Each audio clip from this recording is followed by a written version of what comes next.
oposisi terhadap rejim yang sekarang ini itu sudah bertumpuk-tumpuk.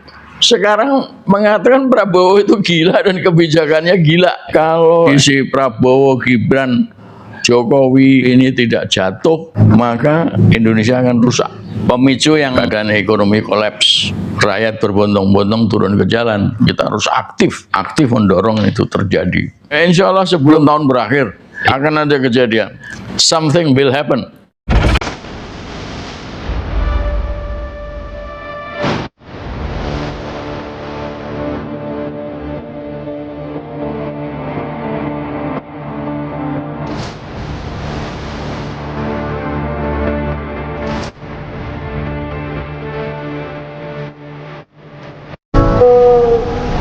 Menyusuri dari jalan ini, berjuta kali turun aksi. Oke dukung, pelan-pelan. Rekan-rekan mohon izin buka barisannya kami. Pak Bintang, belakangan ini kan gaung mengenai keinginan rakyat Indonesia, ya mungkin mayoritas ya, untuk menginginkan bahwa Prabowo Gibran ini segera dimakzulkan, dijatuhkan, ditumbangkan, digulingkan, apapun lah. Yang penting bahwa rakyat belakangan ini memang sepertinya menginginkan pemerintahan Prabowo Gibran itu mau jatuh. Nah, sebetulnya siapa aja sih Pak Bintang yang menginginkan Prabowo Gibran itu jatuh, dan pihak-pihak mana saja yang punya kepentingan untuk itu?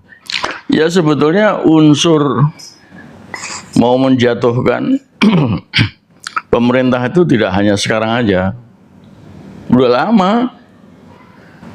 Jadi sebelum 98 itu keinginan untuk menjatuhkan Pak Harto kan sudah ada juga. Ya, karena Pak Harto itu dianggap calon tunggal 7 kali ya, terus-terusan ya. Ya, padahal pikiran mengenai pasal 7 Undang-Undang Dasar 45 asli itu yang dimaksud bisa dipilih kembali itu ya dipilih sekali lagi maksudnya. Dan itu tidak terjadi. Dan ketika kemudian di dalam periodenya Pak Harto menunjukkan indikasi pembangunan itu tidak bertambah baik, kesejahteraan rakyat juga tidak bertambah baik, sekalipun Pak Harto pada saat-saat terakhir sudah mencoba mengoreksi dengan membuat program desa tertinggal. Jadi Pak Harto dengan adanya protes-protes itu tentang kemelaratan rakyat, tentang kemiskinan rakyat itu, kemudian memikirkan mengenai ada 2 sebetulnya, yaitu program 8 jalur pemerataan, ya, yang saya mestinya menambahkan menjadi 9 jalur pemerataan. Yang ke-9 itu yang tidak disebut oleh Pak Harto adalah akses memperoleh dana perbankan bagi rakyat kecil, ya. Nah, tujuannya adalah melihat di seluruh Indonesia itu desa-desa mana saja yang masih banyak orang miskin. Nah, itu diberi dana khusus untuk agar mereka menjadi tidak tertinggal lagi. Tapi nggak selesai. Kalau saya tidak keliru, itu orang-orang Cina oligarki juga, konglomerat oligarki, Taipan itu juga yang kemudian mentorpedo supaya pikiran itu tidak berlangsung. Ya, jadi oposisi terhadap Pak Harto itu dari masyarakat itu sudah ada. Yang terutama disebabkan karena 1, ketidakberhasilan pembangunan. Yang kedua, Pak Harto nekat terus mau memimpin menjadi calon tunggal. Nah, lalu terbukti benar dengan terjadinya krisis moneter, ya. Lalu krisis moneter itu berlangsung cukup lama upayanya untuk menanggulanginya, ya, sampai kemudian dengan Megawati itu masih mencoba menanggulangi akibat rusaknya Indonesia akibat dari krisis moneter. Misalnya ya, di zamannya Habibie itu dia menolorkan 210 triliun, mencairkan 210 triliun untuk menanggulangi krisis moneter, khususnya terhadap bank-bank yang kolaps. BLBI. Ya, BLBI, lalu dilanjutkan oleh Gus Dur. Gus Dur itu 430 triliun, ya. Lalu Megawati juga melanjutkan dengan membayar bunga obligasi rekapitalisasi, ya. Obligasi rekap itu kalau nggak salah 12-13% per tahun, yang nilainya 70 triliun, 60 sampai 70 triliun per tahun, dan berakhir tahun 30. Ya, nah itu setelah Megawati muncul Undang-Undang Dasar palsu, ya. Undang-Undang Dasar palsu itu karena Undang-Undang Dasar yang muncul pada 2002 itu dikasih label Undang-Undang Dasar 45, ya, jadi palsu itu. Nah, itu mulai SBY. Jadi sebetulnya oposisi terhadap kebijakan pembangunan itu sudah muncul sejak zamannya Pak Harto, berlanjut terus sampai Megawati. Lalu dengan munculnya Undang-Undang Dasar palsu, oposisi itu muncul bersamaan dengan itu pula untuk kembali kepada Undang-Undang Dasar 45. Karena akibat dari diterapkannya Undang-Undang Dasar palsu itu, Indonesia semakin rusak. Ya, tidak ada marwah lagi, tidak ada konsep pembangunan yang benar, adil, makmur, ya. Kemudian juga tidak ada hilangnya Pancasila, ya. Ketuhanan yang Maha Esa sebagai dasar negara juga menjadi tercerabut, ya. Ya, lalu muncullah sebrengsek-brengsek dunia, yaitu Joko Widodo, mengabaikan kerusakan kekayaan alam kita yang dimulai dari SBY, ya. Karena dia adalah jongosnya Amerika, lalu Jokowi jongosnya Cina dan jongosnya Amerika juga, ya. Lalu berlanjut dengan si Prabowo yang juga mempunyai perjanjian khusus dengan Jokowi, tidak akan mengubah kebijakan terhadap Cina di dalam kaitannya dengan masuknya jutaan orang, juga tidak akan mengubah kebijakan terhadap Cina oligarki yang mau mendominasi wilayah Indonesia, lalu ya melindungi Jokowi.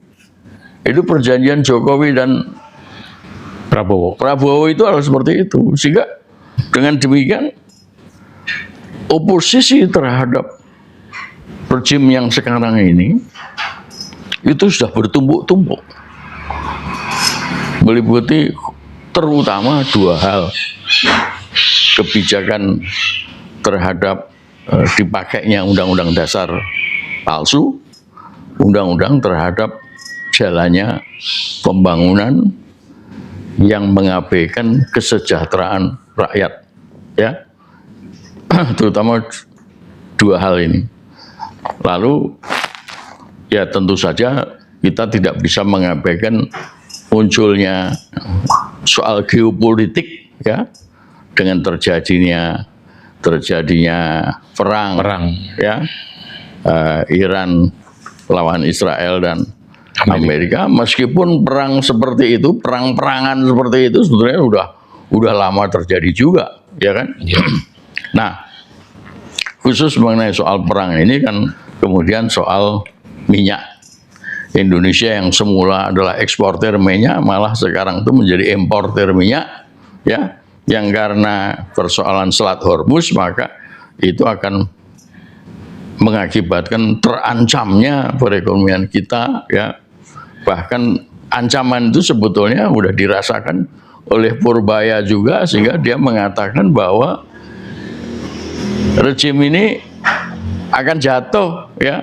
Ya. Kalau tidak mencapai 6%, ya jelas tidak mungkin mencapai 6%. Bahkan menurut pendapat saya yang kemarin dibilang 5,3 aja dikoreksi Ya. oleh OECD menjadi 4,8, ya kan? Jadi masih akan di sekitar 45% pertumbuhan tanpa bicara sedikit pun mengenai pemerataan. Ya, jadi oposisi ini semakin besar. Kalau saya boleh katakan, sejak diterapkannya Undang-Undang Dasar palsu, itu orang seperti Pak Tri itu, ya, Ya, almarhum ya. ya sekarang sudah almarhum. Pak Tri itu mewanti-wanti supaya kita itu segera kembali. Nah, jadi ke UUD 45 asli, ya kan, sampai beliau ambillah dari 2002 sampai 2022, 26 sekarang, 26. ya. Berarti kan sudah 24 tahun Ya. beliau itu mengumandangkan kembali UUD 45, ya, sampai beliau diambil yang Maha Kuasa, Ya. gak terwujud. Nah, pikiran-pikiran beliau ini sudah menumbuhkan banyak perkumpulan-perkumpulan yang menginginkan kembali ke UUD 45, ya. Jadi forum-forum seperti itu sebetulnya sudah banyak, ya. Ambillah misalnya forumnya Hatta Taliwang, ya. Kemudian forumnya FVP TNI, ya kan? Petisi 100. Petisi 100, ya. Lalu ya banyak lagi lah yang kecil-kecil, ya, yang mungkin juga perorangan-perorangan, ya, pribadi-pribadi, tetapi itu sudah muncul, sudah tumbuh, ya. Demikian juga dari pihak aktivis dan mahasiswa, ya. Ya. Itu ada, itu tersembunyi di dalam hati mereka itu, sekalipun kampus ini dibungkem sama SBY selama puluhan tahun sampai sekarang, ya, tetapi muncul itu, ya, kebenaran, kejujuran itu muncul, tidak bisa dielakkan, bahkan tidak bisa dielakkan oleh penjara. Itu sudah ada. Nah, jadi saya optimis sekali bahwa memang rejim ini harus di-stop sekaligus kembali kepada Undang-Undang Dasar 45 asli dan Pancasila. Ya, tentu saja tiap-tiap dari kita ini, ya, secara kentara maupun tidak kentara berbicara satu sama lain, ya. Iya. Dari Sabang sampai Merauke lah. Ya. Ini akan bahkan tidak akan, sudah mencapai puncaknya itu tahun ini, ya. Sekaligus dengan pikiran-pikiran bahwa rejim ini tidak akan membawa Indonesia kemana-mana kecuali kepada kehancuran, ya. Ya. Jadi kesejahteraan rakyat, pikiran-pikiran tentang adil dan makmur, ya, itu masih menjadi suatu harapan, cita-cita, proklamasi yang hidup di dalam tubuh daripada rakyat Indonesia. Ya, jadi sebagai contoh aja misalnya, ya, Saudara Said Didu, manusia merdeka, yang beberapa waktu yang lalu dipanggil sama Prabowo, dan dengan senang gembiranya seperti Egy Sujana dan Hari Damai Lubis dipanggil sama Jokowi. Iya. Wah, seneng, semrindil. Kalau bahasa Jawa itu semrindil. Nah, ini dianggap sebagai tidak hanya sekedar manusia merdeka, ini katanya Said Didu itu ikut di dalam kelompok Makassar katanya. Kelompok Makassar itu termasuk Yusuf Kala. Ya. Ya kan? Ya. Ini sudah mulai muncul, dan hebatnya sekalipun bulan lalu atau 2 bulan lalu ya. Bulan lalu ya. Iya. Si Said Didu dipanggil sama KR. Prabowo ya. Iya. Nggak lama. Dan kemudian masih punya harapan terhadap Prabowo. Sekarang mengatakan Prabowo itu gila dan kebijakannya gila. Seneng saya. Jadi ini udah berbalik 180 derajat. Ya.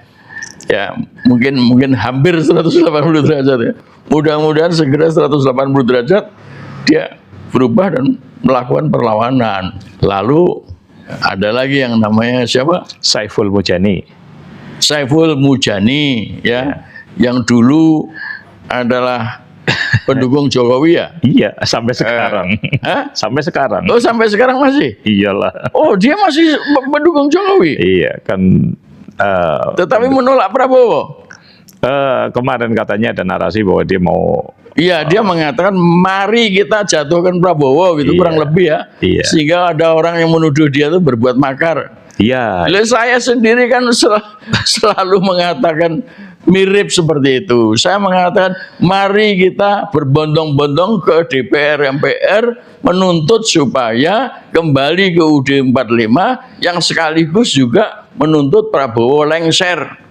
Ya kan? Termasuk Gibran gitu. Iya, termasuk Gibran, dan seperti yang tadi saya katakan juga termasuk kekuasaan legislatif maupun yudikatif. Iya. Ya, Dracula, The Walking Dead, kabinet 100-an menteri ya. Saiful Mujani itu termul juga ya. Iya, betul. Awalnya termul ya. Ya dulu memang.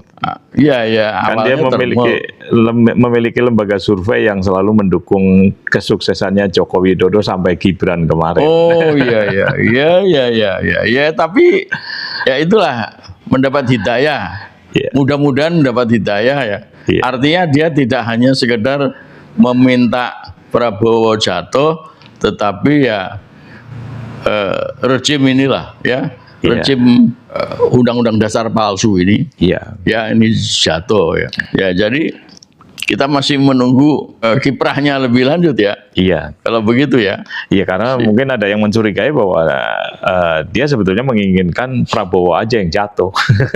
Oh, ada yang mencurigai gitu. seperti itu. Jadi ada kemungkinan Ada kemungkinan. dia mengharapkan Prabowo jatuh lalu Gibran naik gitu. Iya, ada yang mencurigai. Wah, ini lebih gila lagi nih. Ya, jadi belum jadi teman seiring kalau gitu ya. Iya, tapi mudah-mudahan sih dugaan itu tidak benar. Oh ya, mudah-mudahan tidak benar, dan dia orang IAIN ya. Orang Hidayatullah dia. Kalau nggak salah ya. Iya, dia lulusan Hidayatullah, dan profesornya saya kira Iya, profesor. diperoleh dari situ juga ya. Iya. Mudah-mudahan dapat hidayah ya. Jadi pikiran warasnya muncul kembali Iya. ya, sehingga menjadi satu barisan dengan kita Iya. yang menginginkan si Prabowo ini berhenti ya, bersama-sama dengan kekuasaan negara yang lain, legislatif, yudikatif, dan kabinetnya. Lalu tinggal kita garap adili Jokowi ini, Jokowi, ya kan? ya. Ya, lalu ya tentu saja ya para pengkhianat yang lain, ya, termasuk oligarki Cina itu, Iya, ya, betul. yang menguasai wilayah di mana-mana, ya, termasuk di Banten, Ya. itu harus dipulihkan kembali. Iya. Menjadi milik rakyat Indonesia.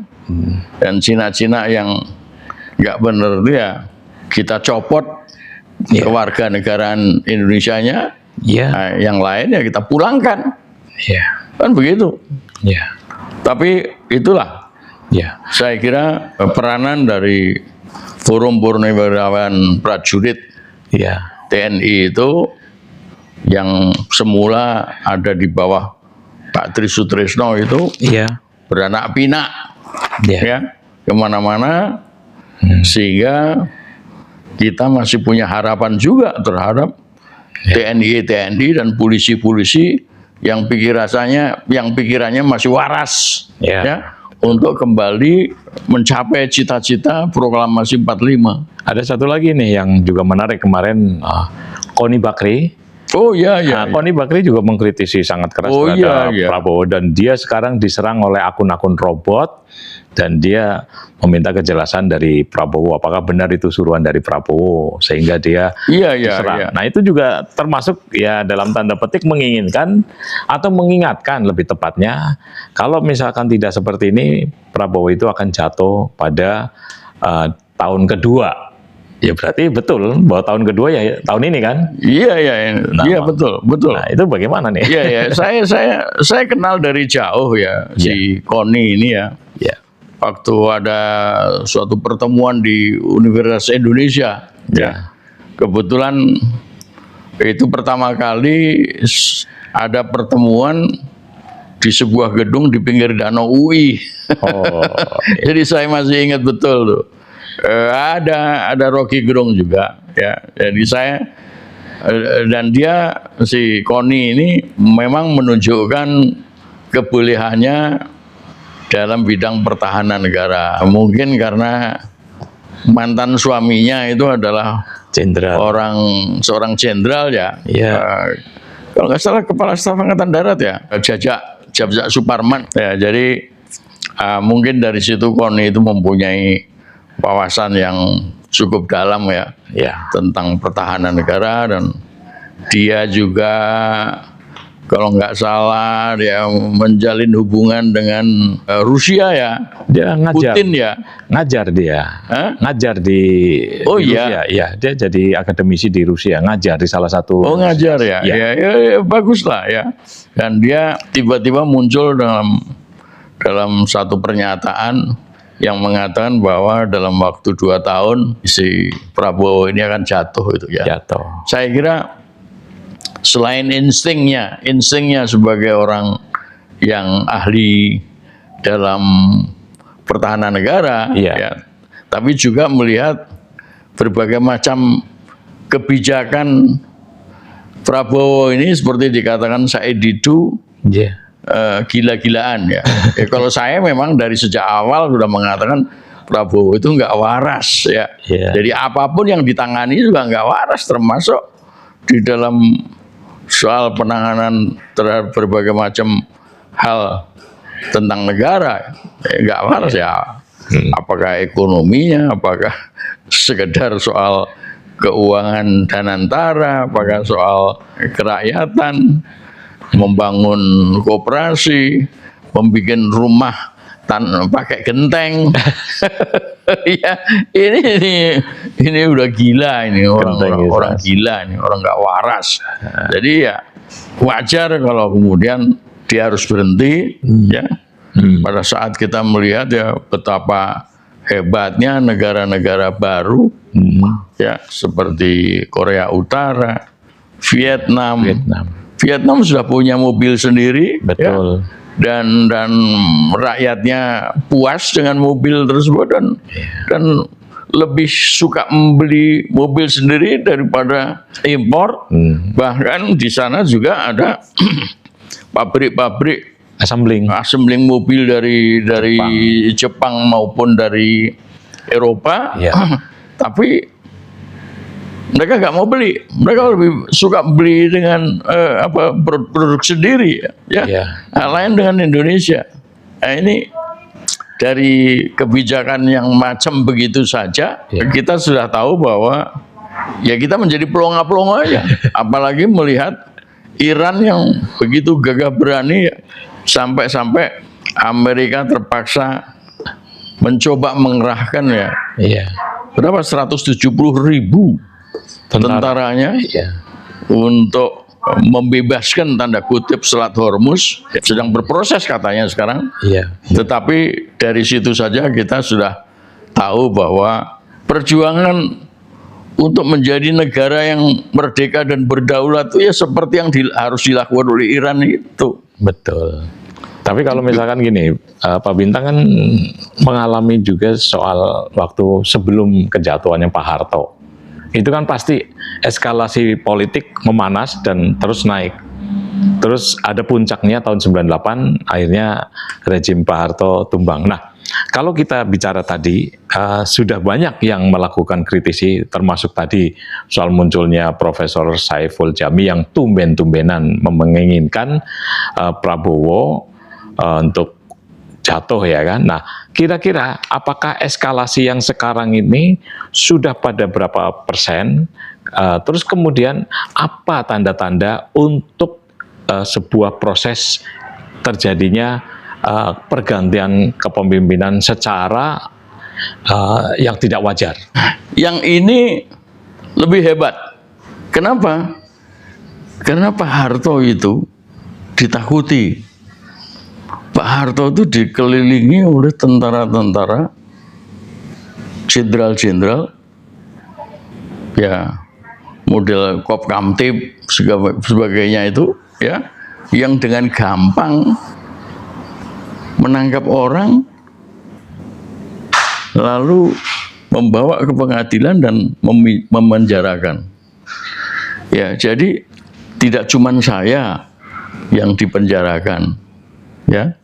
Saya itu 95 mulai dituduh melakukan kudeta, makar, tapi tidak berhasil, lalu dipindah menjadi menghina presiden, merongrong kewibawaan presiden, ya. Lalu saya masuk penjara tahun 97. Ketika saya masuk penjara 97 itu masih dituduh lagi melakukan subversif. Nah, tahun 96 sebelum saya masuk penjara itu muncul peristiwa Kuda Tuli, di mana kemudian teman-teman aktivis PRD itu diadili. Itu ada 10-12 orang diadili. Saya masih diajukan sebagai ahli hak asasi manusia untuk membela mereka. Bahkan saya dijadikan saksi juga untuk menerangkan apakah PRD itu komunis. Tidak cuman itu, ada sekelompok orang aktivis, antara lain Nuku Soleman dan beberapa orang aktivis yang lain lah. Antara lain adalah Dewi Rosa Damayanti.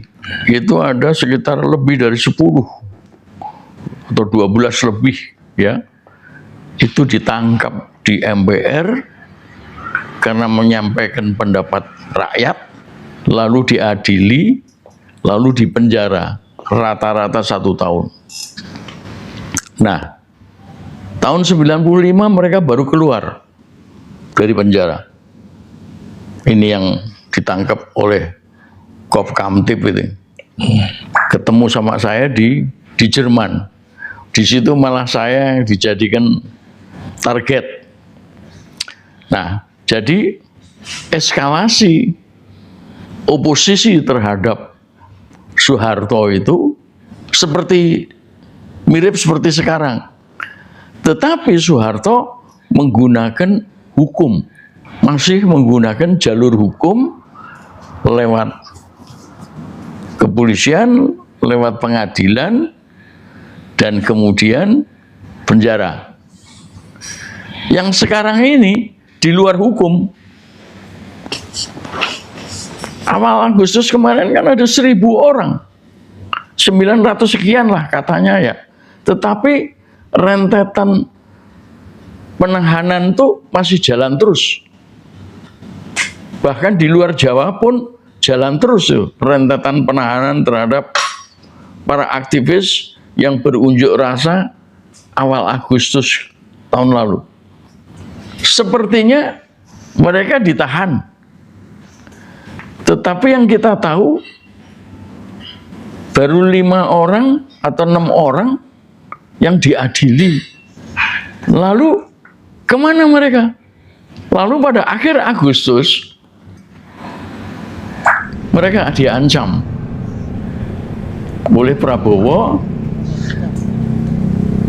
yang menyampaikan adalah Syafri Samsudin, Menteri Pertahanan, didampingi oleh Angkatan Darat, Laut, dan Udara, Panglima-Panglima, termasuk Kapolri, termasuk Menteri Dalam Negeri, termasuk BIN. Proses pengadilannya sampai hari ini sudah berapa lama itu? Lebih dari 6 bulan. Nggak kelihatan. Jadi ini lebih gawat lagi ini. Ini model zaman ketika tahun 74 Hariman dan lain-lain ditangkap karena malari, iya. lalu ditahan tanpa pengadilan. Jadi situasinya mirip, tetapi ini lebih gawat. Dan ada yang meninggalkan kemarin dari Oh iya, kemarin 10 orang meninggal. Ya, tapi kalau kita melihat zamannya Pak Harto, Trisakti ya 4 orang meninggal. 4 orang. Ya. Ya. Lalu ketika Habibie jadi wakil presiden, 18 orang meninggal di Semanggi 1. Ya. Entah 1 orang, entah 2 orang di Semanggi 2. Ada juga yang mati, Ya. ya, yang tewas. Nah, tetapi situasinya mirip. Jadi menurut dugaan saya, ya ini sudah dekat dengan jatuhnya rejim. Memang ada ya berita, entah benar entah enggak ya, tentang campur tangannya George Soros. Jadi kalau dulu krisis moneter itu dikaitkan dengan George Soros, Ya. ini juga muncul lagi hal semacam itu, ya. Kalau krisis moneter itu kemudian disusul dengan jatuhnya Soeharto, saya kira ini juga begitu, ya. Jadi ada kemiripan. Yang saya tidak setuju adalah ada orang yang berpikir bahwa mari kita selamatkan Prabowo dari George Soros. Ini ada ini seorang Termul kali itu. iya, saya pikir itu pikiran-pikiran termul itu, ya. Tapi ya, gitulah. Saya kira alam semesta ini juga, Iya. juga perlu mendapat perhatian, ya.